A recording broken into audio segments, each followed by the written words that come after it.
Today is Tuesday, September 3rd, 2019. Coming up on Roland Martin Unfiltered, Hurricane Dorian devastates the Bahamas. Folks, massive damage all across that country. We'll show you some of that and also talk to folks who are on the ground and what they're trying to do to help. We can also going to give you the information on how you can help Bahamians recover from the devastation of Hurricane Dorian. Also, it's making its way to Florida. We'll also get the latest from Paul Goodlow of the Weather Channel.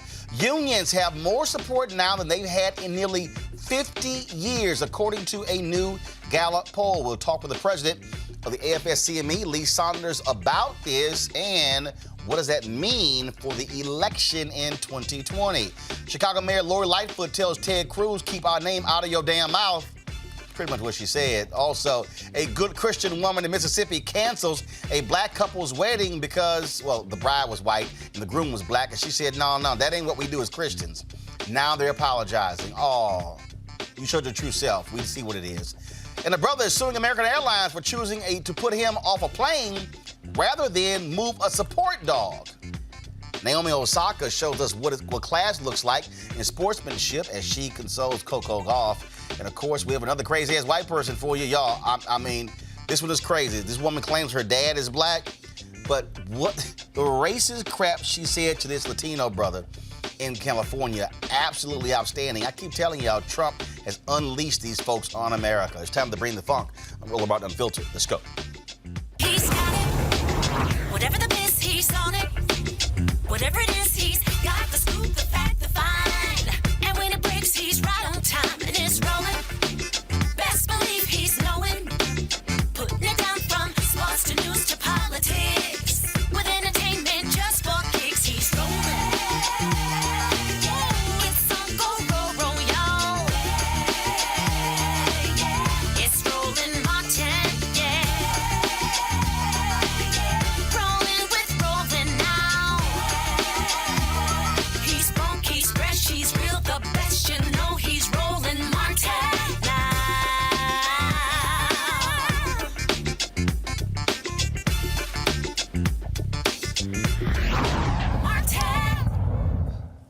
Hurricane Dorian has shifted its sights to Florida while it, of course, blasted the Bahamas. Folks, watch this video here.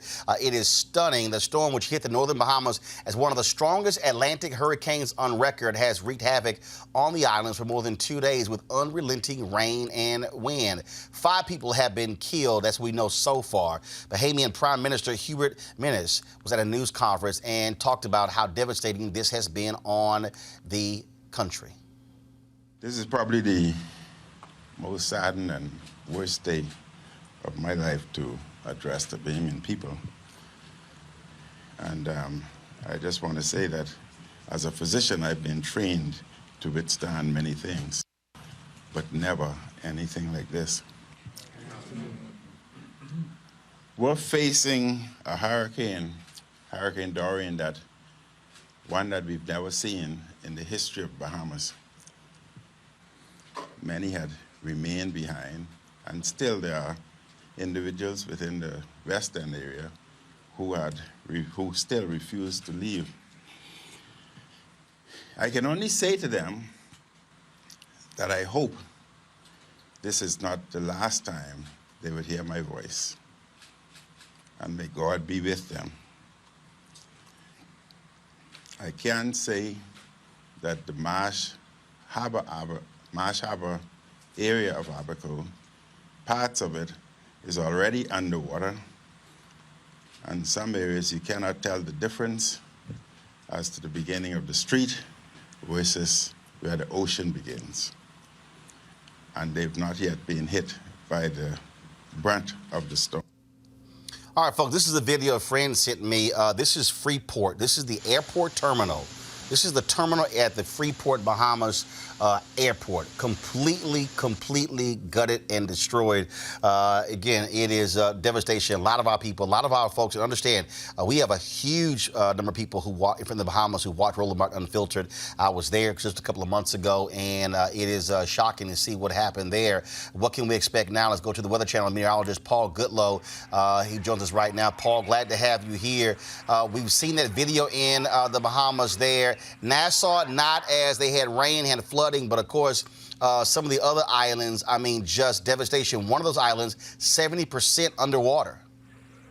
Yeah, so Nassau was about 120 miles away from the center of Hurricane Dorian when it was at its peak intensity, 185 mile per hour sustained winds.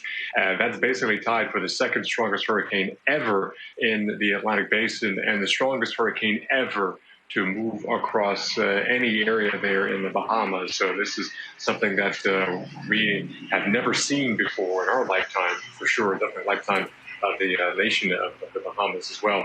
Then that was the Abacos, Great Abacos. The northern Bahamas were decimated. Then it moved on towards Grand Bahama Island and Freeport. Never got the actual eye of the hurricane, but they got close to the eye wall, and then the storm just stalled. So the island of Grand Bahama and Freeport, hours upon hours, not like 5 or 6 or 8, we're talking like 24 hours or even more than that of this thing moving basically 4 or 5 miles for more than a day and a half. And that's just devastating to that chain. Now, finally, the good news is it's now moving away from Bahamas, and as it's safer, we can find out the true devastation. I know at least 5 people lost their lives. My fear is that number can go up by a multiple 4 or 5 or more. So, Paul, it was sort of like the hurricane when it just sat on top of Houston and just kept dropping rain and it didn't move. Exactly, Harvey 2 years ago, and we're seeing that pattern. Unfortunately, with our changing climate, we have a lot more energy in the atmosphere, which leads to basically blocking ridges. So storms tend to move from west to east across the country, but when we have basically extra fuel making more stubborn patterns, it prevents things from moving easily. So these hurricanes are basically heat engines. They're driven by the fact that the equator area, the tropics, gets more energy than the northern areas, or the poles, I should say. So that energy has to move from the tropical regions and then towards the poles, north and southward, depending on the hemisphere. And that's just how our atmosphere and our planet is made up with the tilt of the earth and all that. So when you have these blocking patterns, well, these things can't move as quickly or as efficiently as they have in the past because they're coming up against things and they just kind of slow down. Harvey, the incredible thing with Harvey a couple of years ago, we looked at some of the models talking about, oh, you can see 20, 30 inches. And we're like, wow, that's kind of up there. And we saw twice that amount of rain, record-setting in Houston. Never, ever have we seen that much rain from a hurricane ever in the U.S. and American history of us. But we're seeing this now 2 years later, a stalled-out hurricane damaging. And the last time I can remember a hurricane stalling like that was Hurricane Wilma over the Yucatan of Mexico, Cancun, Cozumel.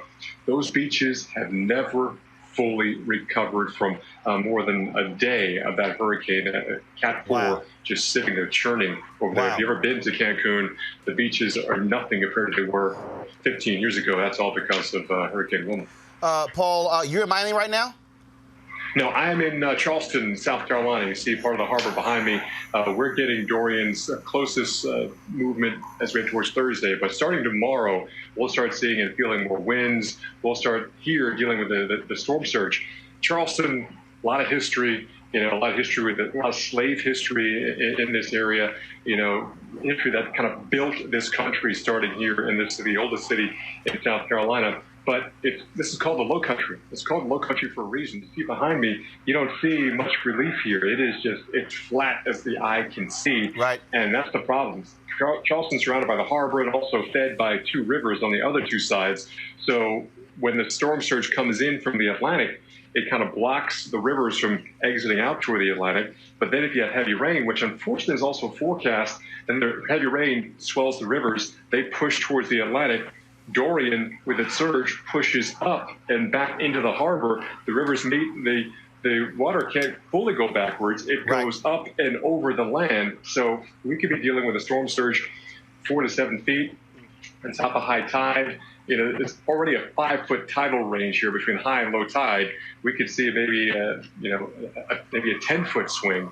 And then you add maybe a couple more feet for surge. So we're going to flood, hands down. The question mark is how much rain do we get, which takes us even into that catastrophic range here. We're hoping that the dry air keeps coming in from the mainland from the southeast, and then that starts to eat away the western side of the hurricane. And that's the good news. We're on the western side. We're on the eastern side of the high wall. We'd have a lot more water push back into the harbor, back into the rivers as well. All right, then. Well, certainly we want our folks in South Carolina, North Carolina to be safe as well. Paul, good luck with the Weather Channel. We appreciate it. Thanks a lot. Sure thing. Let's now go to Jacqueline Charles. She's the Caribbean correspondent for the Miami Herald. Jacqueline, glad to have you on Roland Martin Unfiltered. Your sense of how the Caribbean, namely the Bahamas, has been devastated by Dorian. This is certainly the most powerful hurricane that the Bahamas has endured, and they are devastated indeed. Earlier today, the Bahamas Prime Minister, Dr. Hubert Minnis, led a reconnaissance flight over the Abacos. They're still waiting for the all clear to see what's going on in Grand Bahama. I can tell you I have family in the Bahamas. In fact, they're in Freeport, and we haven't been able to get any information from them. But from the reports that we're hearing, I mean, everything is underwater. People were literally cutting holes in their ceilings and stranded there. They're using jet skis and boats to get people out. And in some cases, when people got to shelter, they had to leave that shelter because it started to take on water. As the Prime Minister said, we built pretty, good houses in the Bahamas, enough to withstand 150 miles per hour winds. But when you have a storm like Dorian, which was packing 165 miles per hour winds and bringing in storm surges of 23 feet, and in some cases waves of 30 feet, the devastation is certainly going to be there. But we need to wait and see to what extent and how much it's going to cost to rebuild this island chain. We talk about that particular cost there. Also, we're showing some other video right now on social media. Folks, go to my iPad. You can get a sense of the devastation there. Jacqueline, it's not like, look, for the Bahamas, a significant amount of their budget is tourism. And so we saw this happen with St. Thomas. We saw this happen with the previous hurricanes, how tourism is greatly impacted. So when this happens, folks don't come to the islands, don't come to the country. They lose that revenue, makes it harder for them to also rebuild. You're right. There are 700 islands in the Bahamas, right? But the ironic thing in all of this is the islands that we are seeing that are heavily impacted are the islands that are the tourist draw. Even in New Providence, Nassau, the capital, people woke up yesterday and they were flooded out of their homes because the waters were rising there. Freeport, which is low-lying, has always struggled. And just as a moment where it seems to be getting back and getting the tourism back, they get hit by this devastating storm. So it's going to take a lot to rebuild the Bahamas.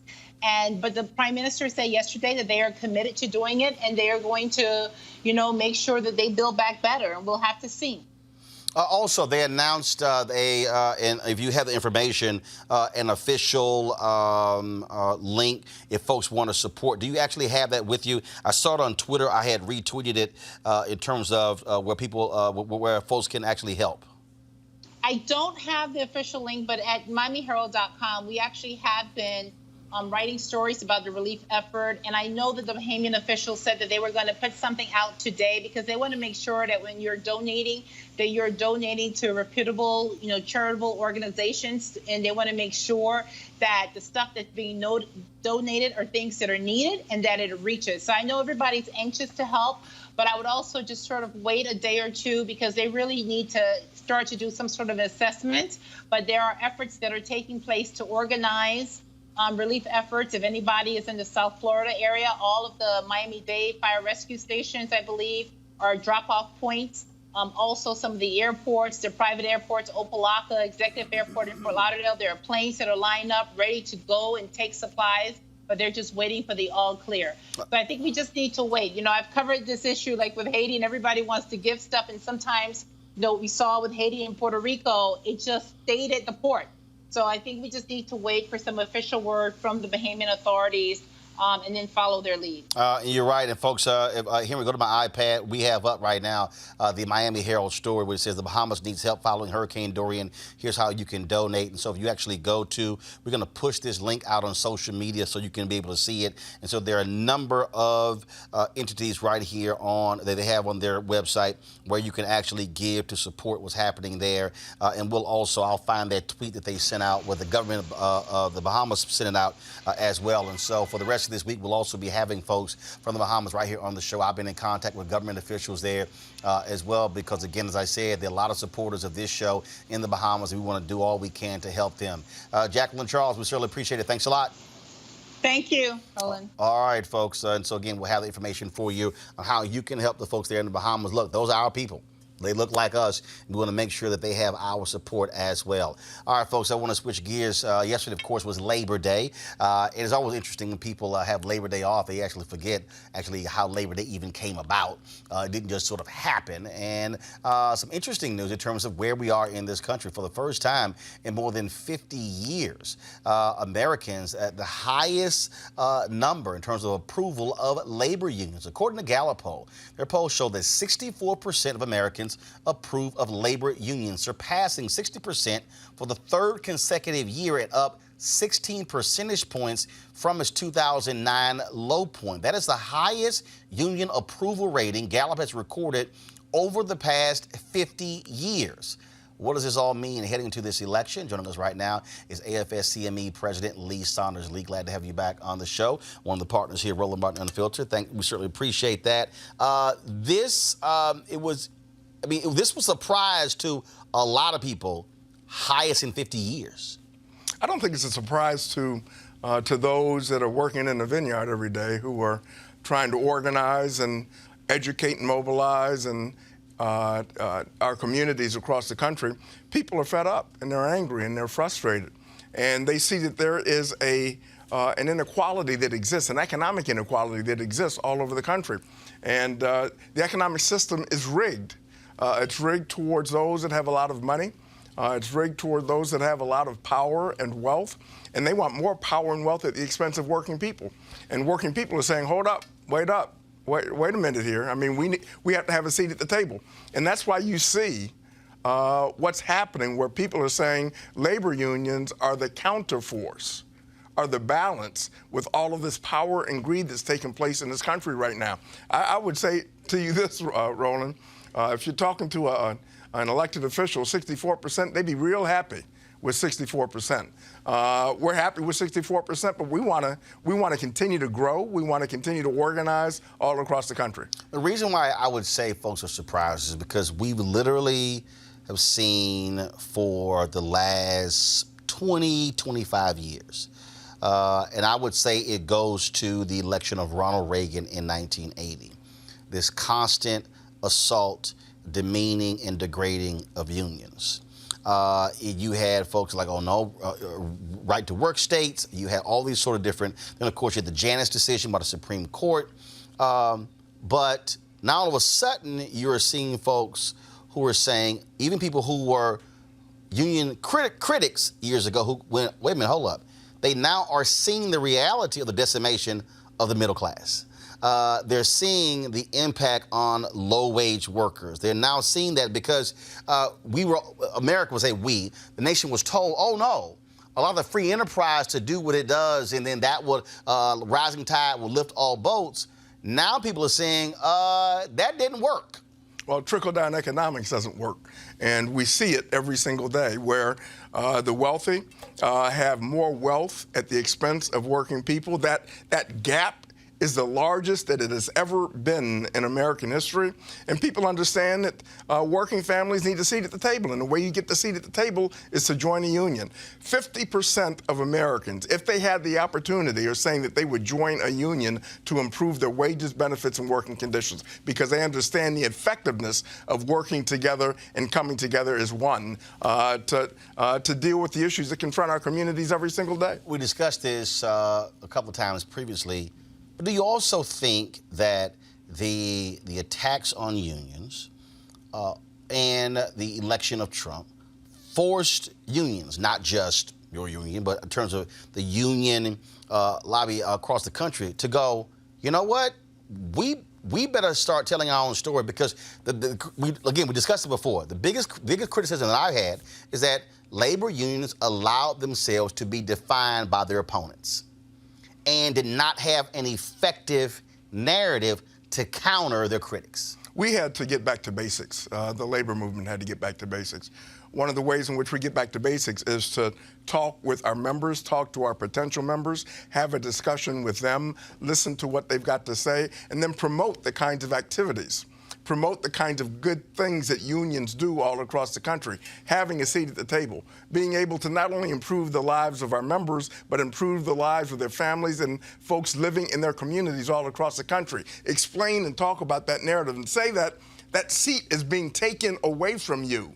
It's being taken away from you to make you and your families and your communities weaker, and we can't stand for it. People are coming together. This is a movement moment, and you've heard me say this before, where folks from all walks of life are coming together saying, whoa, enough is enough. This is unfair, the economy is rigged, and we've got to do something about it to fix it.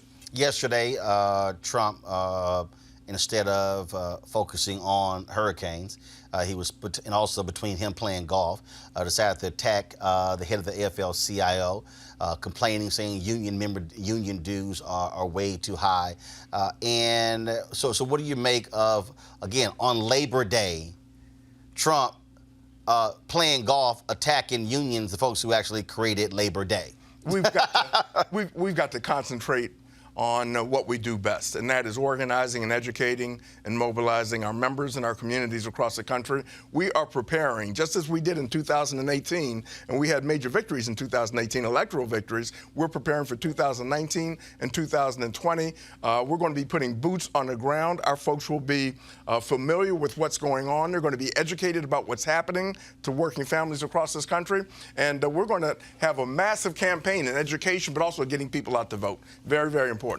What are your trade union folks saying in places like Ohio, where Hillary Clinton lost by 450,000 votes? A ton of union people supported Trump because of his criticism of NAFTA. We saw the exact same thing. A lot of union workers who voted for Obama in 2008, 2012, who chose to vote for Trump in Michigan, Pennsylvania, and Wisconsin. What conversations are being had? What are they saying that they're going to do? Those auto workers. Trump talked about bringing it back, but that hasn't happened. Steel workers, he claims they're building new steel mills. They're not. And so what discussions are being had with those union leaders to say, how are you going to go directly to your people and say, you voted against your own interest in the last election? What's the reality now? One thing that we have now that we didn't have in 2015 and 2016 was Trump now has a track record. He made a lot of promises to working people. A lot of folks fell for those promises. But now you've got a track record. He has a track record. You go to Lordstown, right outside of Youngstown in Ohio, and you talk to those workers about the promises that he made in keeping that plant open. And if you recall, he made the statement, don't sell your homes because you're going to be just fine.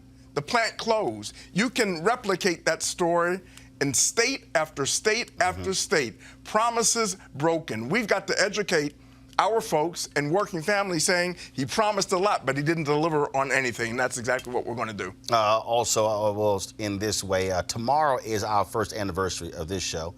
And in the course, we ran the numbers. So in the last year, we've done about 70 million views across all three platforms, increased our YouTube channel by more than 200,000. And so we certainly appreciate AFSCME being one of our founding partners in helping us do this because part of the piece is also being able to have communication apparatus and supporting media that understands these issues, that speaks to our people. You're getting a message out, a very, very important message out to our community. People need to hear it, and we're going to continue to support you. So, in fact, that message continues to get out there, and we do what we must do to change this country and move this country forward. Because 2020 is going to be critical, and the concern that I have is that we saw it in 2016. Your mainstream media outlets showing empty podiums of Trump and whatever kind of crazy thing that he said, but not hearing from and speaking to the very people who are most impacted by this public policy. I think that you have a message machine, Roland, I really do, and we've got to target our communities to impress upon them the importance of this election and the issues that impact on them and what could happen if we continue down this direction. So we support what you're doing. I think that you've got to go into these communities in every city okay? And sit down and talk with young black men, okay? With older black men. Talk to communities of color and explain to them and talk to them and listen to them about the issues that are confronting them every single day, and then draw a conclusion and bring them together saying the only way that you can deal with this is collectively coming together and making your voices heard. One of the ways you make your voices heard is to get out there, register to vote, but also to vote. We have this opportunity. That's why it is a movement moment, and you have a key place in moving that message with the people who listen to you, just as unions have a key place in moving that message, okay? And putting boots on the ground and educating folks so we understand what's at stake next year. Well, we're definitely going to do that, just like we were in Memphis last year, MLK 50, and then, of course, 2017. And then we are definitely going to be, in terms of pushing, going to those places, because I think we also have to connect the dots. And we talked the same thing about before. A lot of people don't understand in terms of what happens with this particular race, how it impacts something way over here. We're going to discuss in a moment what happened in North Carolina, where 3 judges have now ruled that they're a complete redrawing of all districts in North Carolina because of political gerrymandering. How that, and the work of Reverend Barber and others to change the state Supreme Court.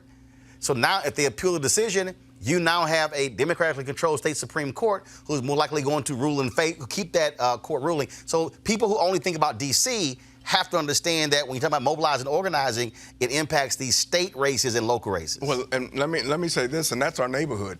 That's where our folks live, their families live, our communities. Those down-ballot races are just as important as the races that are taking place nationally and here, congressionally, Senate-wise. Those down-ballot races are just as important as a presidential race, okay? You've got to elect a friendly governor. You've got to elect a friendly state legislature who believes in supporting working families. And courts. Supporting our communities. And courts, the appointment in those courts, well, you can elect in some state Supreme Courts, but that's one thing that people don't think about. Republicans do. Look what they do. Look what Trump has been able to do with his friends on Capitol Hill as far as appointing justices, okay? Appointing judges in states that are going to be there for a long time, who are going to be carrying their philosophy. That should scare everybody. And that should at least tell us that we've got to organize ourselves to combat that kind of activity, because the kinds of decisions they're going to be making are going to impact on us for years and years and years. We're certainly looking forward over the next year. Your commentary is right here on the show, and also, of course, our American Worker segment, which we also get some great stories that you guys have done with Ask Me about folks out there do stuff on the ground. So it's been good to feature those individuals and showing other folks what they're doing and the great work that they're doing. They're the everyday heroes in public service. Absolutely. Lisanos, we appreciate it. Okay. Thanks so much. Thank you, brother. All right, folks, got to take a break right now. We come back. We're going to talk with our panel about impacts of unions in this election and also what's happening in North Carolina when it comes to gerrymandering. All of that next. Roland Martin Unfiltered. Back in a moment. You want to check out Roland Martin Unfiltered? YouTube.com/Roland S. Martin. And subscribe to our YouTube channel. There's only one daily digital show out here that keeps it black and keep it real. It's Roland Martin Unfiltered. See that name right there? Roland Martin Unfiltered. Like, share, and subscribe to our YouTube channel. That's youtube.com/Roland S. Martin. And don't forget to turn on your notifications so when we go live, you'll know it. All right, folks, this Friday, if you're going to be in Atlanta, I'll be there. You don't want to miss me at the Ride Money in Motion Conference at the Loudermilk Center, moderating a panel about access and ownership, sponsored by Banji, the only African-American-owned publicly traded cannabis organization in the world.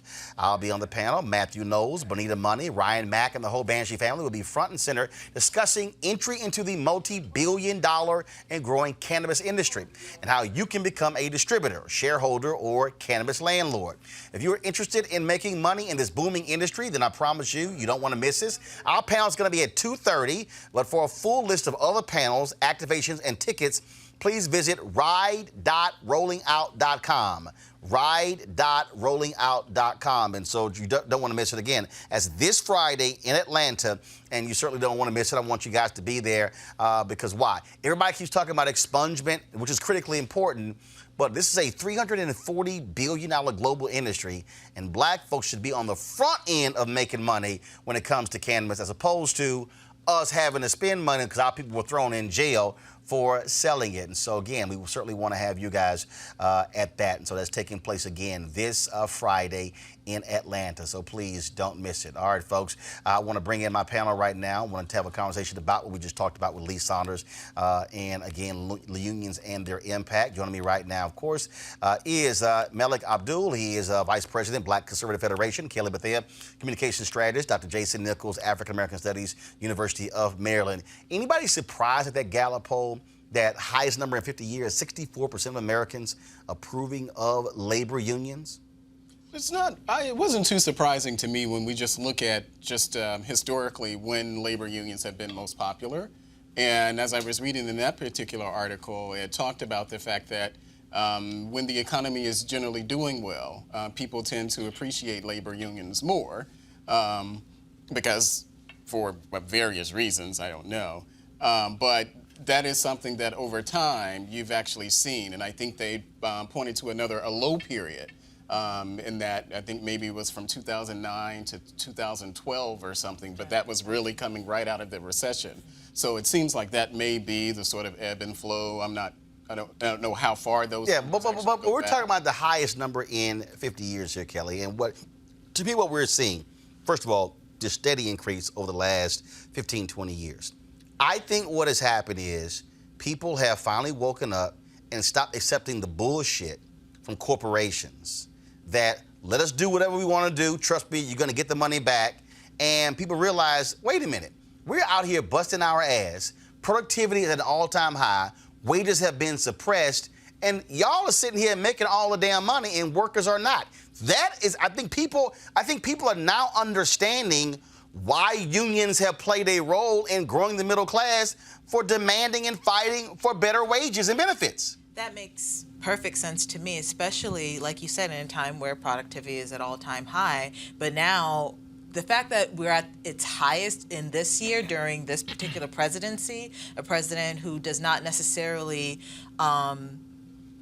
advocate for the working man the way that he's supposed to be advocating for him. He looks like it. You know, he'll go to Texas, the Bible Belt, and other rallies and make it look like he's advocating for blue collar and other industries that are tailored or are used to labor unions, but he's not for them really. So when you're in that kind of predicament, I can see why it's at an all-time high, because nobody really feels like they're being heard, especially at corporations like the ones that Trump has. Jason, union membership at a high of 28%, 1954. Today it's 11%. Right. Republicans can't stand unions. Just 80% of Democrats support unions. Right. 45% of Republicans approve of unions, 62% of independents. And I think what you're also seeing when you talk about unions is, again, Republicans have always had this pro-business agenda supported by the Chamber of Commerce and others, and they have been folks who have absolutely been against labor unions. No, absolutely. And I think Lee Saunders broke it down pretty well when he said that they have been the people who have advocated for trickle-down economics. The idea that if you make the wealthy very wealthy, then they're going to spread the wealth down. And right now, when we're, pretty much at full employment, we see wages haven't grown. And I think that that's something that frustrates your average American. I think also, even though teachers' unions have been body slammed over, the last decade, we see that a lot of teachers can't pay their bills, and that's something that, that labor unions have advocated for.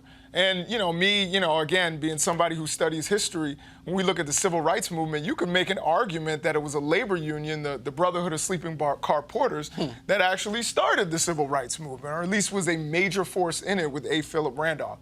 So I think you're going to see them start to slowly grow. I don't know that they'll ever make it back to the numbers that they were in the 1950s.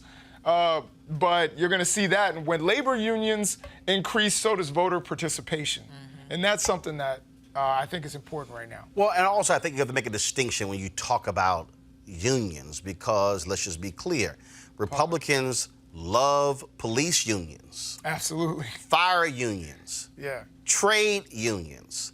They can't stand teachers unions. Right. They can't stand SEIU. They can't stand AFSCME. American Federation of County and State Municipal Employees. And so when you talk about union support, it all depends on what that union is because, again, Trump loves touting his police view because guess what? Police unions are typically pro-Republican, very conservative. And so that's why when people talk about unions, you got to break down because you had all these trade unions who were all excited when Trump was like, oh, we're going to build an infrastructure. They were thinking jobs, jobs, jobs. Ain't happening, Malik. Well, ain't happening at all. Are you surprised that there are some contradictions in our politics? No, it's not contradictions. No. What I'm explaining is here's what I'm explaining. When people hear the word union, a lot of times people think that means pro-democratic or progressive or liberal. What I'm trying to say is, no, there are different unions out there. And so a lot of people get confused by that when they hear that phrase because within the union movement, you got to deal with the reality that there are white men who are conservative, who are also anti-black, who are racist, who are bigots. Okay, trade unions historically have not wanted black folks in there, those high-paying jobs, and so you got to go beyond that umbrella term and say, no, what type of union we talking about? Well, yeah, I think that it's fair to talk about the complexities of people's positions on certain things, but I think you just acknowledged that, yes, Republicans do support unions. They may support certain unions. So they may support certain unions over the others. So I don't think that it's fair to say that Republicans cannot stand unions. It's just, as you said, it just depends on exactly what it is. Overall, the numbers don't lie. 55% of Republicans don't like unions. I think we're now in double-digit improvement when I was looking at that particular article in Republicans who actually support unions. So it seems like that there's just a continuing trend across the board. Yeah, because also there's some broke-ass Republicans out there who keep voting, who also realize that I've been voting against my economic interests for all this time. I might want to believe in the concept of collective bargaining and having some rights and also health care, things along those lines. That's an interesting perspective. No, it ain't interesting. That's real. That's real. That's what's going on. So you got folks in South Carolina and Mississippi and North Carolina and Georgia who got sold that bill of goods about right to work, and all of a sudden it was kind of like, but also you got a right to get fired without any, all that. Now realizing that they are not going to be rich like they've been promised, so now they have they shouldn't have believed that. Well, but they were promised that. Well, nobody's going to. Very few people become rich. So no. But wait a minute. That's what your party was promising. Well, if my party were promising that people were rich. We probably should not have taken that seriously. I mean, that's what Donald Trump actually kind of won on.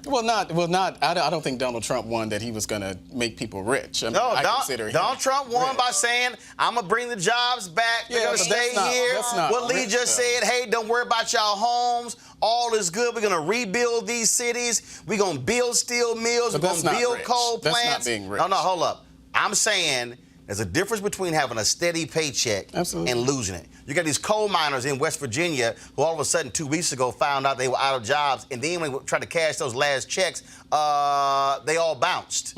But Trump and his coal buddies haven't said anything.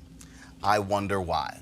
All right, y'all, let's talk about North Carolina. Today, a 3-judge panel issued a major ruling dealing with the issue of political gerrymandering, a massive 357-page opinion where they have struck down the state's House and Senate seats, saying the state must have until September 18th to redraw all of them in time for 2020. They said it was partisan gerrymandering.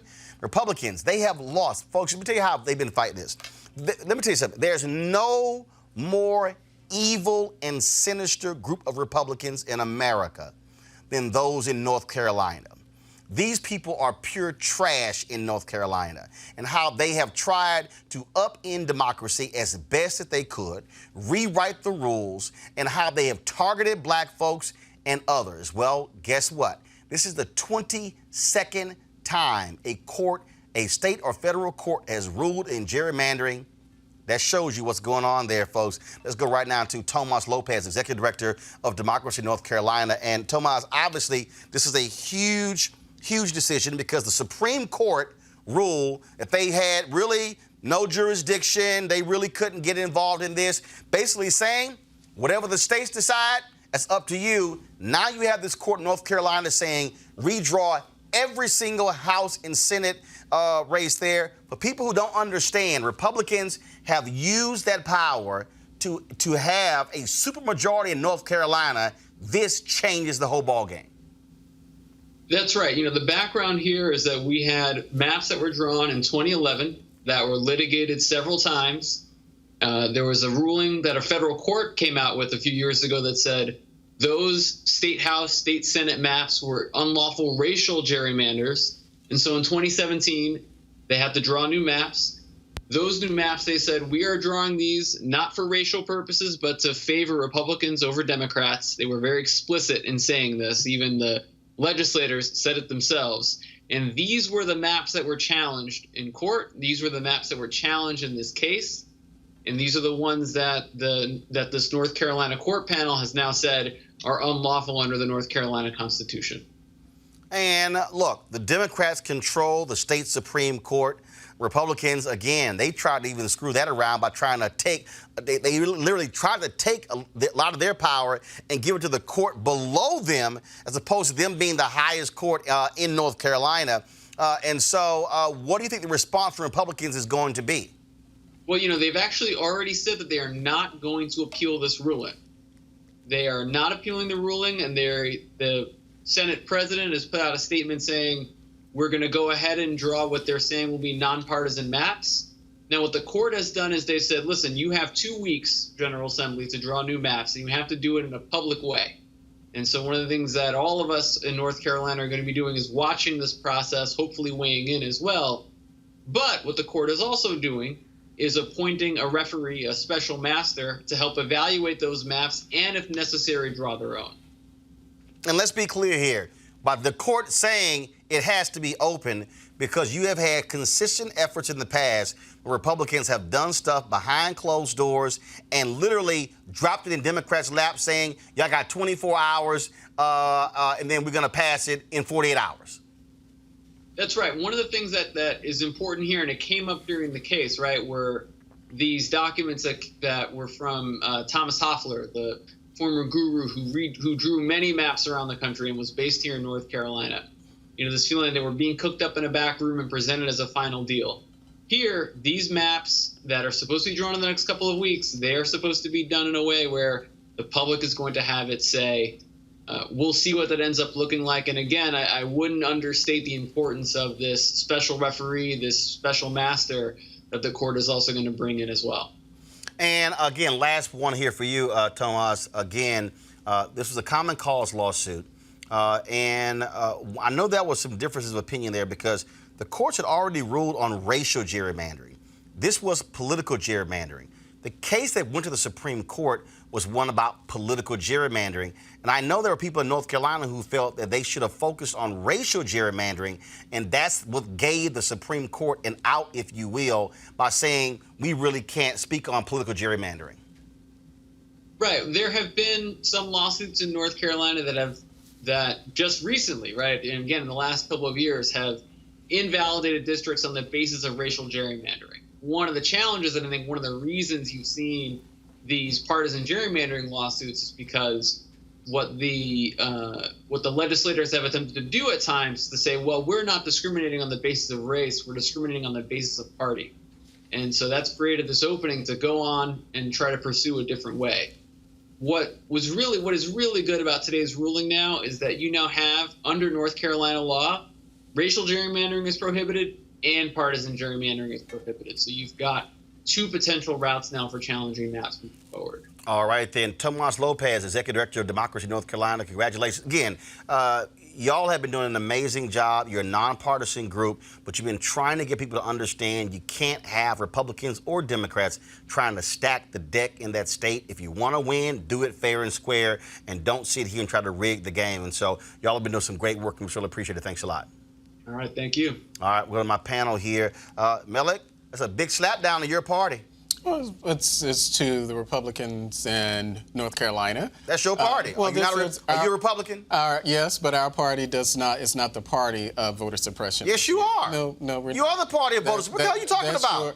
You are the party of voter suppression. This is what's happening in North Carolina. Our party. That would you like for me to bring up? I'm sorry. Would you like me to bring up Alabama and Texas apparatus and Florida? Does not have anything about voter suppression in any of the documents. So it's not something. Really? While it may be something that Republicans actually do, this is not something that is wholly supported by the Republican Party. Has the Republican Party spoken out against any of this? Well, not yes or no? Not speaking out against something. No. Promoting things. So to that point, the Republican Party. So I'm talking about the Republican Party. No, I'm asking, Malik. Has the Republican Party? Has the Republican Party? Can you even show me a tweet where the Republican Party has actually said that actions in North Carolina are wrong? Whether it does or not, our party, as a party, does not support voter suppression. Yes, you do. No, we do not. You do it? Wait a minute. You do it in Texas. No, we do not. And in Florida. As a and party, in Maine. This is not something your party...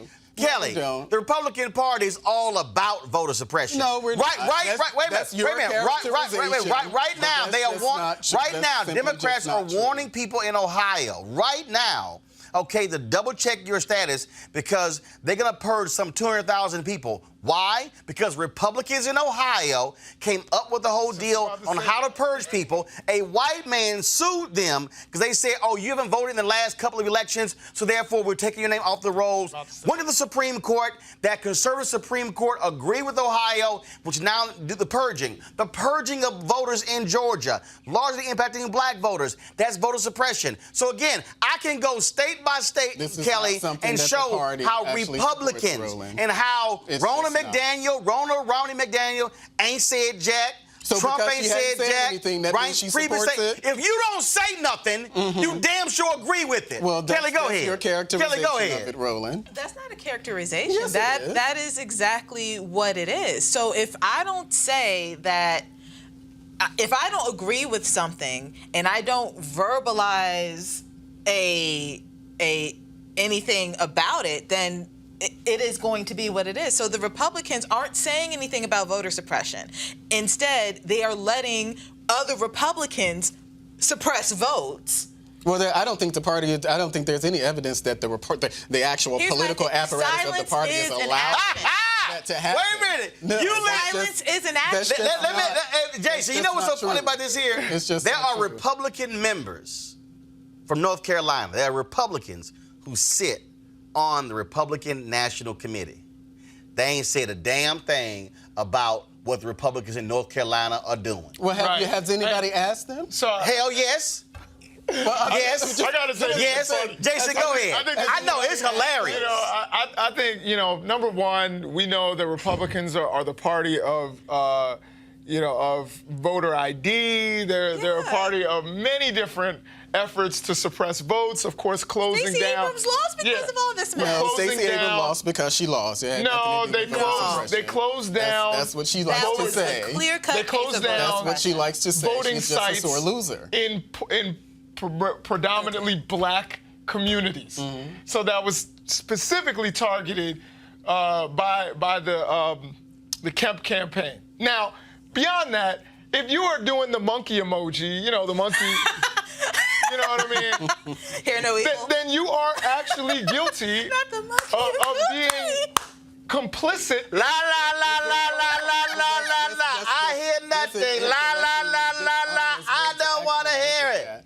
That's just not how even a reasonable often do I way have to hear from Republicans, whether it's on Sinclair or whether it's on Fox or wherever, how often do I have to hear, why aren't you going to call this out by Democrats? Whatever it is. If any Democrat does anything anywhere in America, they are expecting Democrats to call it out. But yet, we see where state Republican parties are clearly trying to suppress black votes.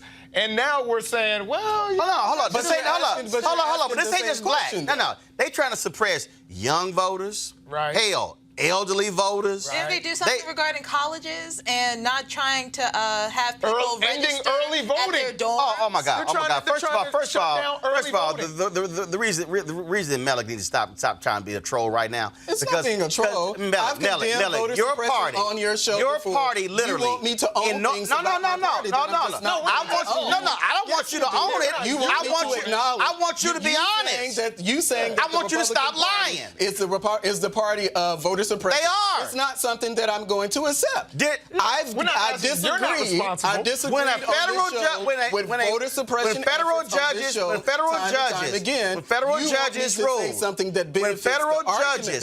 judges rule that North Carolina Republicans targeted black folks with a laser-like approach, Republicans in North Carolina. I did not hear a single peep out of any national Republican calling it an abomination, saying that is wrong, saying that is undemocratic, saying that is unfair. I don't know if they said it or not. No, they didn't. Well, hold up. We've covered it. We've covered it, and they ain't said nothing. Kelly, go ahead. The fact that this case made it all the way to a court also shows just how much time it took for it to get there. This was not an easy thing. This was not a quick thing, Kelly, which also means this was the 22nd time that's what I'm saying. A state or federal court has said, y'all, this some damn gerrymandering. And that's what I'm trying to say. So all of this evidence and no evidence of Republicans saying, hey, don't do that. In fact, we have the opposite. We have I don't know if that's true or not. That's probably an exaggeration. Republicans saying so no Republican has ever spoken out about any of this. Hold up. Wait. Hold up. Malik, I'll help you out. When Colin Powell was invited to North Carolina by the previous governor, who was a Republican, Colin Powell called out the Republican governor and Republicans' efforts to suppress the vote. I remember that. Republicans got mad at him. Let me say this again, y'all, because again, I've been covering this issue since I've had a national show in 2009. Okay, I got NABJ's National Journalist of the Year because of my coverage on voter suppression. So I ain't sitting here just throwing stuff out. Let me get y'all to understand how callous, how evil, and how sick the Republican Party of North Carolina is, and how the National Republican Party has said nothing. Federal court rule, laser-like precision, targeting black voters. Republicans in North Carolina asked for the data to show when do black people vote early. They showed that 70% of African Americans voted in the first week of early voting. Guess what the Republicans in North Carolina did? They stripped nearly all early voting in the state until reduced it to one location in each county in the first week. This is the same party that also moved early voting locations off of college campuses because they were like, too many of them who are voting. This is the same party. North Carolina, y'all, used to be on the bottom. Just so y'all understand, North Carolina used to be on the bottom of voter participation. 2008, Obama runs, wins North Carolina by 14,100 votes, flips that whole state. Republicans like, oh, hell no. They immediately begin to change the rules, aided by winning in 2010. In North Carolina, they used to have actually civic classes that would teach North Carolinians who were 16 and 17 to prepare them when they turn 18. Republicans in North Carolina got rid of the classes, okay? Voter ID. We can go down the line. What happened there? Now, why is Malik wrong about his whole party? Because his party saw what North Carolina did. So guess what? Texas did their own deal, led by Republicans there. Alabama, Maine. Let me tell you what they did in Maine. In Maine, they had automatic same-day registration. If you voted, when you went and vote, the Republicans in Maine got rid of it. Y'all, they didn't ask nobody. They just got rid of it. The voters in Maine said, what the hell is this? Put it back on the ballot the next election and voted it back in. I can show you state by state how Republicans have tried to manipulate the vote.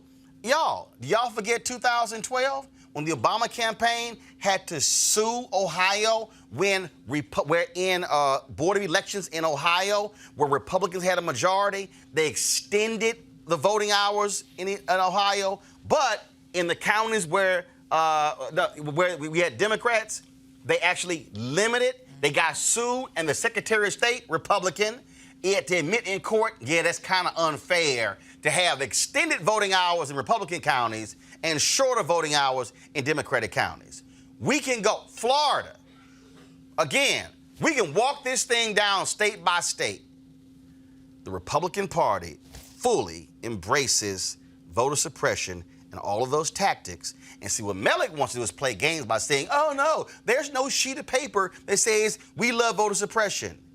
Folks, I can judge you by your actions. And the reality is, your party, as a party, has not said jack, not Reince Priebus, not Roland McDaniel Romney, none of them, not Trump, because you know why? Y'all benefit from voter suppression, and that's why your party supports it. Well, I don't know if that's the answer or not, but as I've said on this show, I don't support any effort to suppress the vote. Right, so, you don't, but your party does. As a member of the party, I do know that I do not own the fact that that's something that the party does. But Mellick, you can say it's not right. It's not a Mellick, you can say it's not right, and I'm cool with that, but you can't be in denial about your party. Support that. And there are people that I know in the party who also don't support. Guess what? And none of y'all are the RNC chair. Well, none of y'all are the vice chair. Well, ask them their opinions on it. We have. Ask them their Mellick, I had Reince Priebus not just on the Tom there's Joyner an entire Morning media Show, apparatus and out we there. have. Why you know don't what? they ask them they have. about those issues? And they all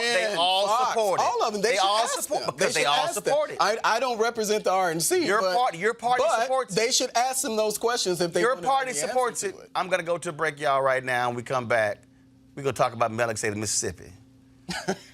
Well, Christians in Mississippi, this Christian, y'all can't have no wedding in our place of business, not with a black man and a white woman. Oh, no, you didn't. That's next on Roland Martin Unfiltered. You want to support Roland Martin Unfiltered? Be sure to join our Bring the Funk fan club. Every dollar that you give to us supports our daily digital show. There's only one daily digital show out here that keeps it black and keep it real as Roland Martin Unfiltered. Support the Roland Martin Unfiltered daily digital show by going to RolandMartinUnfiltered.com. Our goal is to get 20,000 of our fans contributing $50 each for the whole year. You can make this possible. RolandMartinUnfiltered.com.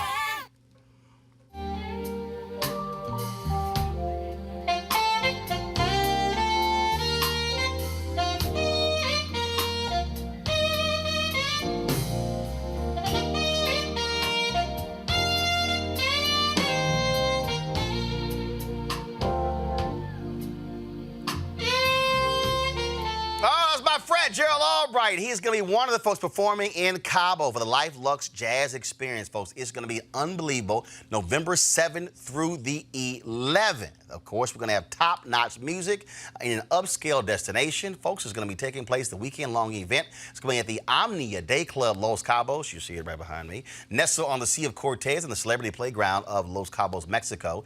We're going to offer ultimate getaway for discerning jazz aficionados, folks. You're going to have, again, music and food and drink and all this fun stuff. Golf, spa, fitness, you name it. It's going to be fantastic. And in addition, I'll be doing Roland Martin Unfiltered from there that Thursday and Friday. Some of the biggest names in jazz are going to be there, folks. Among the people who are already confirmed, comedian actor Mark Curry, as I said, Gerald Albright, Alex Bougnong, Raul Madon, Incognito, Pieces of a Dream, my man Kirk Whalum, Average White Band, Donnie McClurkin, Shalea, Roy Ayers, Tom Brown, Ronnie Laws, Ernest Quarles. Folks, we're going to have a fantastic time. And, of course, my birthday is actually about 3 days after the festival's over, so we can make it a birthday thing. And so I want y'all to come out to Cabo, folks, November 7th through the 11th. For more information right now, go to LifeLuxeJazz.com. Look, some of y'all going to be in Chicago, Minneapolis. Y'all going to be on the East Coast, freezing your ass off, so you know you want to have some sun and fun. So come on down to Cabo with me and the folks with Life Lux Jazz, November 7th through the 11th. For more information, go to LifeLuxeJazz.com. That's LuxeJazz.com. It's going to be fantastic. I guarantee it. All right, folks. Mississippi. Lord have mercy. The owner of a wedding venue in Boonville, Mississippi, is now apologizing after turning away a couple who wanted to get married there when she found out the bride is a white woman and the groom is black. Press play. First of all, we don't do gay weddings or mixed race. Okay, so why not? Because of our Christian race. I mean, our Christian belief. Okay, we're Christians as well. So, what in the Bible tells you that? Well, I don't want to argue my faith. No, that's But fine. we just don't participate. Okay. We just choose not to. Okay, so that's your Christian belief, right? Yes, ma'am. Okay. LaCambria Welch, the sister of the groom, confronted the owner. And again, she said, our Christian race, our Christian beliefs. And the unidentified woman has since apologized, and the city of Boonville mayor and the Board of Aldermen issued a statement saying they do not discriminate on the basis of race, religion, gender, age, national origin, disability, marital status, sexual orientation, or military status. Melek, what the hell is up with your state? With your white Christian? This is a very unfortunate case in such a great state, Mississippi. I clearly. It seems as if in this particular case that things took care of itself. It's unfortunate that they had to cancel their plans to have a wedding at that venue, but the fact that the mayor, and I think it was someone else that you mentioned, of Boonville actually came out and talked about the fact that they don't endorse or condone any sort of discrimination. That just speaks to the great history, the great way that we've come. You don't want to bring up the great way that we have come. You heard him, Jason, say. You heard her say our Christian race. I'm sorry, our Christian belief. Right. Then when the sister hit it with, we Christians too. Well, I ain't trying to argue Bible. Right. Yeah. I mean, that was just despicable, and I hope, that no one else of color. And certainly, it's hell, nobody. Nobody, exactly. White folks shouldn't get married there. Yeah, and I imagine that shut them down. That's exactly what will happen. It reminds me of, I believe it was Thurgood Marshall when they said, "Do you advocate Negroes not shopping at these chain stores?" He said, "No, I advocate that American citizens not do that." And I think that whatever that company is and wherever that place is, it's like I know that the social media for this particular venue has shut down. She took down the apology, I think, because in the apology, and I quote, says, biracial relationships were never mentioned in the Bible. That's her claim to why she thinks these things. First of all, she's wrong. Yeah, I mean, she's like really wrong. Moses' wife is arguably black. Because Queen of Sheba. Moses Jesus black. Jesus black. But I'm just talking about just like, core things, like just Old Testament stuff that a lot of evangelicals really adhere to. Not the, love your neighbor as yourself part, not the do unto others part, but just the traditional things. Like Miriam, Moses' sister, actually was cursed by God. Baby, you gonna wait. You gonna wait. Yeah. I know, I'm a nerd. You ain't gotta go that deep. This is a racist white woman. It's just. This is a racist white woman. And it took care of itself, it seems like. It didn't take care of itself. That's what it seems those like. people were humiliated. Well, of course they were humiliated. And then post-humiliation, look at what we had. They were condemned. You have a racist state. That's what you have. But, I don't have a racist. Many racist states. I don't live in a racist state. When you got that Confederate symbol on your flag. I don't live in a racist state. That's right, because you live in D.C. That's right, because you don't live in a state. Right. The fact that you East Coast elitists have a problem. Actually, who the hell is East Coast? Kelly, where you from? Kelly, where you from? Mid-Atlantic. Kelly, where you from? I'm from here. Where you from, Jason? Elitists. I'm from here. And then, I'm sorry.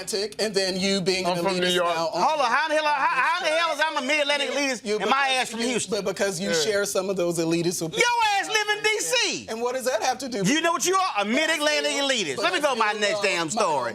Boy, cut that bullshit out. Chicago Mayor Lori Lightfoot did not come to play with Senator Ted Cruz. The Republican senator from Texas tweeted that gun control doesn't work and pointed to Chicago as evidence that disarming law-abiding citizens isn't the answer. Lightfoot responded by tweeting some facts for Cruz and ended the Twitter battle by telling him, quote, keep our name out of your mouth. And you probably scared to even go to Chicago. Dana Holcomb is calling out American Airlines for kicking him off a flight so a dog could sit in first class during a trip to Austin, Texas from a 53rd birthday celebration in Vegas. Holcomb was confirmed to fly in first class on American Airlines Flight 691 after a layover in Phoenix. While on the flight, he discovered the passenger traveling beside him was accompanied by her pet support dog. Holcomb is allergic to dogs and started to have a reaction. The pet owner offered to change seats with someone else in first class, but the flight crew got involved. He was asked to move to the back of the plane. By the time the dog's owner found a passenger to exchange seats with Holcomb, Security had been called, escorted him off the plane in Phoenix without his luggage or medication. He said he had to find his own way home. But I gotta ask you this: what's up with these people in these servers? Did y'all see this damn pony? This pony horse, whatever the hell. This woman had a pony horse on the plane. Look, okay. If your ass need a pony horse to fly, take the damn bus. Right. Yeah, this is. I'm about tired of these people and these weird ass support animals. Like it's not. It was a pony. Yeah, it was. Yo, this thing is. I'm telling you. So okay. This is something that and I imagine that, as we continue to have these sort of incidents, that the airlines are going to more and more. I think Delta was one recently who clarified their emotional support, because what has been happening is that, their service animals. Here it is. And then emotional. Go to my iPad. Oh my God, that's a donkey. Yes. Mercy. That's unbelievable. That's a damn pony horse on a plane right behind first class. And the fact that the airlines even had to make an allowance. But this isn't for the animal that. that he had. No, to that's a different story. Now, does the pony have a diaper on? Because what if that pony poops? Well, I guess it's the same. It's like a dog. I'm just. I can't even think that far ahead. Yo, I'm serious. But the fact that they had to allow, that they had no discretion, the airlines apparently had no discretion to say, look, that's a whole donkey.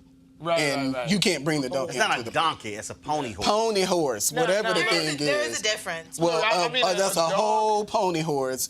You can't bring that bad boy. Look, I know some people who have post-traumatic stress disorder. But here's the deal. Here's the real thing. I think having a support dog. Hold up. Watch this here. The number. Go to my iPad. The number of passengers flying with emotional support animals has nearly doubled. From 561,000 in 2016 to more than 1 million in 2018, according to the estimates from Airlines for America. Doesn't surprise Now look, man. Look. If flying is that rough, get your ass on the bus. Take a car. I wouldn't say that. Yeah. I wouldn't. No, there does need to be precautions regarding emotional support. Do you know how crazy this thing has gotten with animals? It has gotten insane. Insane. Somebody had a peacock I once, get that believe. part. I totally understand that sentiment, but at the same time, you have to recognize that mental health issues are real, and that some of these animals, like dogs and cats and things that can actually be on planes that have been naturally, or not naturally, but traditionally able to be on planes with passengers. Go to my iPad. Here another one. I have a question, though. This is another one. Go to my iPad. Yeah, see, that's a lot. See? But at the same time, if that's allowed... Jason, go ahead. Do you have to provide any kind of evidence that this is an emotional support? And that's a letter for your doctor. They actually have a certificate. Yeah. Okay. That you can travel with you. I can see people wanting to bring their dogs. Okay, hold on. So here's a story from Fortune. Department of Transportation. Y'all, and this is some bullshit. I'm sorry. DOT clears pit bulls, miniature horses to fly as service animals. A damn pit bull. Well, here's the thing about pit bulls, though. Because I'm not even an animal advocate. I want to be clear about that. But that's what I'm saying, because Maryland tried to do the anti-pit thing, and... What's a good dog? A pit. What's wrong? Hold on. Let me explain you what I know about pit bull. A pit bull is a pit bull. Pit bulls have mauled their own damn owners. But my thing is... That's because you're thinking about the pit bulls that have been trained to maul people. Exactly. If you train a pit bull, they are the sweetest animals. Same thing with Rottweilers. Yep. So here's a little more. Same thing with Rottweilers. Here's a little more. Y'all out y'all damn mind. No, I'm serious. Here's a little more. Tell y'all right now, if your ass fly with me and a pit bull or Rottweiler with your ass, you ain't sitting. Matter of fact, we ain't on the plane. You getting your ass off. Nah, it's when you train them. As someone who actually owns a pit bull named Magnus, a 4-year-old red-nosed pit bull, he actually is my ESA. Yo, what? He's my emotional support animal. What the hell? You can't fly by yourself? I don't use. What's I don't wrong? Take him. I don't. Well, Roland, I'm not going to talk about that. What's wrong? You can't fly by yourself? But well, all emotional support animals aren't on planes. So yeah, you need which it is for the point other that I was things. trying to make. Yeah. I can actually take him. You can't go nowhere by yourself? I can take him on the train. I can take him on the plane. I can take him in any store. Is it pit bull? My Go to my iPad. 85-pound Last year, however, Delta Airlines banned pit bull type dogs from its cabins on domestic flights after 2 employees were bit by a dog that was labeled as an emotional support animal. And that wasn't improperly trained. Yes, absolutely. But I still would not take my dog. But I wouldn't take my dog to any of those places because I don't believe that they belong. That's a fact, though. That's a fact. Like, I'm a dog owner, and I don't even like dogs at restaurants. That's exactly. So again, I don't have any pets right now. Like I'm completely petless. But what I will say is, one, mental health is a real thing that needs to be addressed, and for some, emotional support animals are a key in their mental health. So that said, if you need an emotional support animal on a plane, that should be allowed within reason. I can understand. Them little pony dogs The pony, and all of that. that's a lot. Another question. That's Do you a have lot. to buy another ticket? Like, do they have to have their I own think seat? it depends on the line. Yeah, well, I've never. I think it depends on the airline. Had. You know, because I'm wondering, I've never even wanted to. There are people who are overweight who have to buy an extra Exactly. seat. Yeah. So if we're going to let you bring a dog and you don't have to purchase another seat, I've never to me, that's considered Those are the kind of ridiculous. policies that need to be considered. I don't care if it's an emotional support animal or not. Little you should have pony to pay. dogs. Or 2. Little pony dogs. No. Yeah, you got a freaking horse on there. Get your ass on the bus. I don't care. I don't care. You can be mad. Let me tell you something. Y'all can be mad at me all y'all want to, okay? You should not be flying with a damn pony horse. Absolutely. You should not be flying with a pit bull. Well, that's you should not be flying with a damn Rottweiler. Oh. That's a little different. Trained, it's no. Okay, See, a golden there y'all go. retriever All right. can maul you. Yeah. A golden retriever can Yeah, maul okay. you. A Malamute can maul you. Yeah, okay. A Chihuahua is the most aggressive Yeah, okay. aggressive dog on the planet. Hey, I ain't trying to fly with none of them. I'd sooner have a pit bull. Hey, Then if you gonna fly with a dog, put that dog in a little bitty ass bag. Like that way, no. But the least you walking around. Now look, if you a member of the U.S., if you a member of the military, that's my only exception. But the rest of y'all flying with damn pony horses. if you that emotionally, but you need that much help, and if you need that much help, that you need to fly with a pony horse. Bus, Greyhound would gladly take your. What about overseas? Yeah, but I don't want you on a Greyhound with your dog. Boat. That's No. even Boat. worse. None of it. Fine. None Rent a of it. car. Alamo. Avis. Enterprise. National. Enterprise. Thrifty. Dollar. Hertz. Pick one.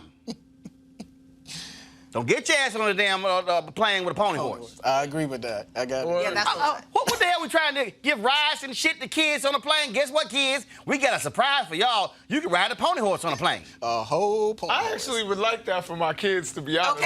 Okay, see, now I have. Like, And you Okay, keep y'all, letting last it out. story. Last story. I'm done. Last story.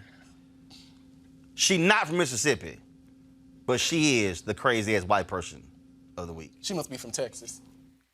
No charcoal grills are allowed. I'm white. I got you, huh? Illegally selling water without a permit on my property. Whoa! Hey!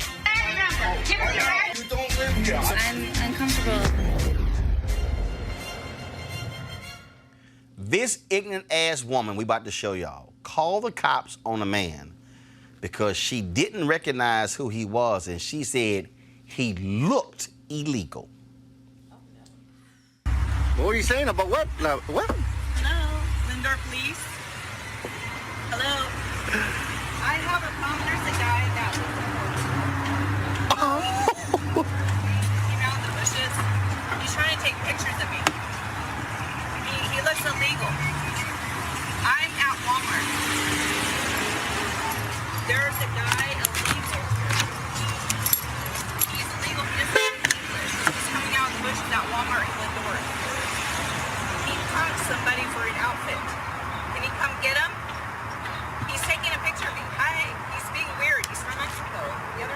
woman might snap my neck. Do we live here? Are you from Africa? I'm from Glendora. Hi.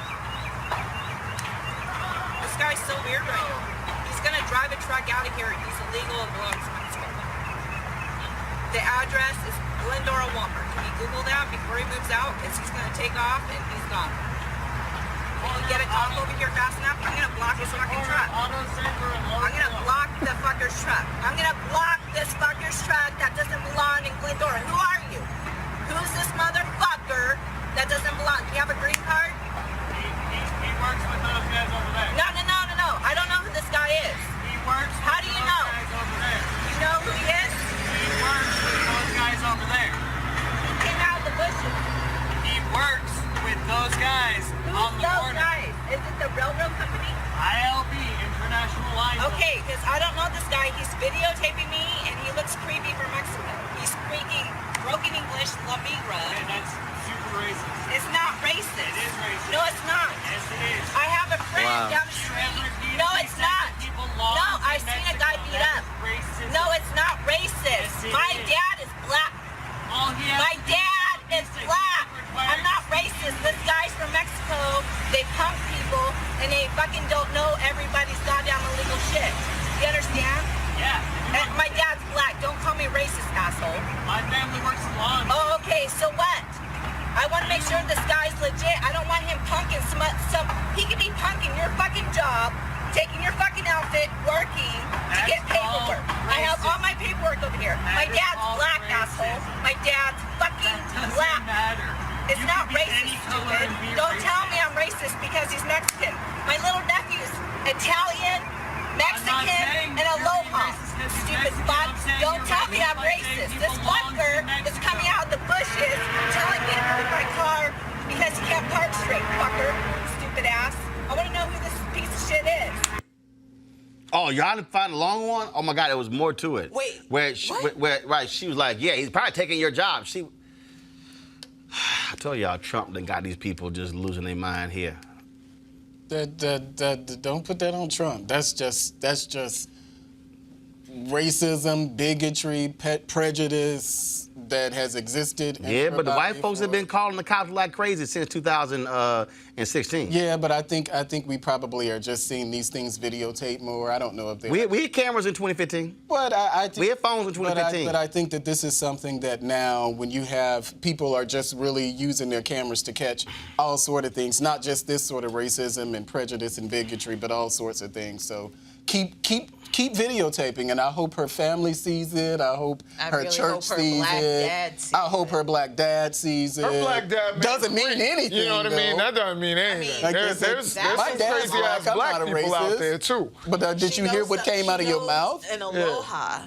Yeah. And what does that mean? Yeah. Aloha. Hawaii? What the hell? Y'all, territory? first of all, she said aloha. Then she said she came from Africa. Y'all, she tried. Okay, she used every racist. Every possible term. I'm not racist. My daddy black, girl. You ignorant. And she just kept. What does it mean to be punking somebody's job? Like, I don't even. This is some. Okay, first of all, when we do it like a prank coming out of the you're trying to make common sense.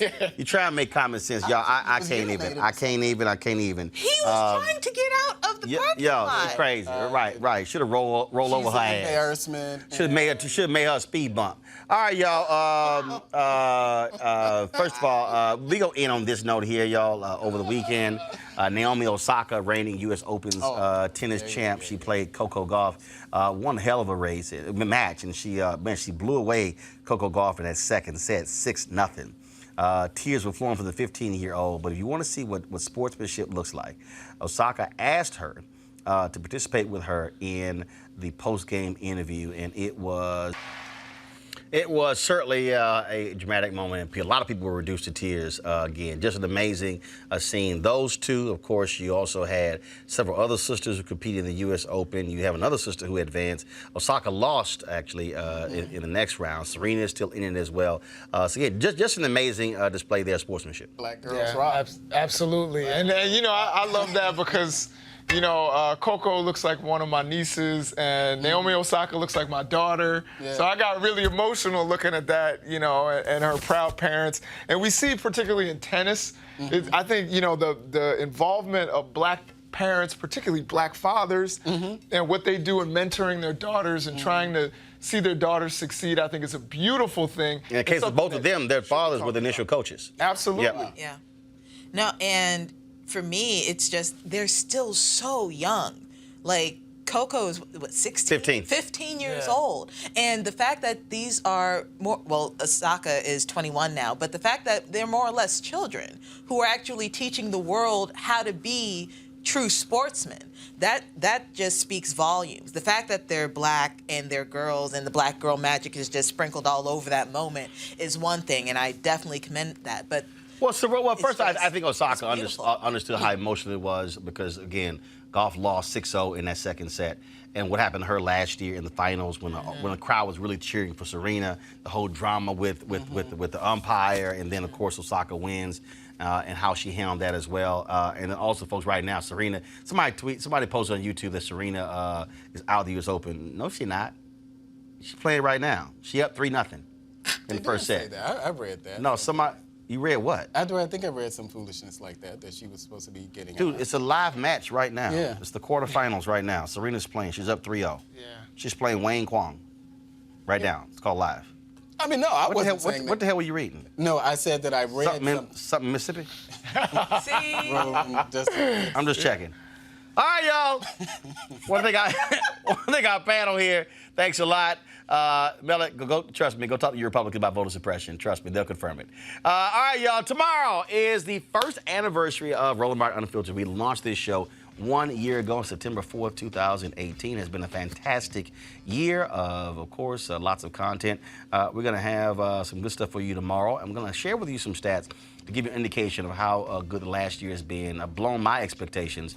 It's all because of you, all the folks who've been watching us on YouTube, Facebook, and Periscope. So we want to have that for you as well. Don't forget, if you want to support what we do, please join our Bring the Funk fan club. This is an independent news operation. We are not corporately owned. We do this thing largely because of our partners and because of you. So please go to RolandMartinUnfiltered.com. You can use Square, PayPal, or even Cash App to support what we do. I want to thank is it Kimberly Banks? Kimberly just gave some money to us on YouTube, and I appreciate that. It was yes, Kimberly Banks. We appreciate your donation to us on YouTube. And if you're on YouTube, you can actually give during the show, so you can give straight to YouTube. So we certainly appreciate every dollar that you give. Because, again, this is about us being have the kind of conversations that we can do that you're not going to hear anywhere else. And so look forward to see you guys tomorrow. I got to go. I'll see you guys on Tom Jones Morning Show, 7:15 a.m. Eastern on Wednesday. And right here, 6 p.m. Eastern, Roland Martin Unfiltered.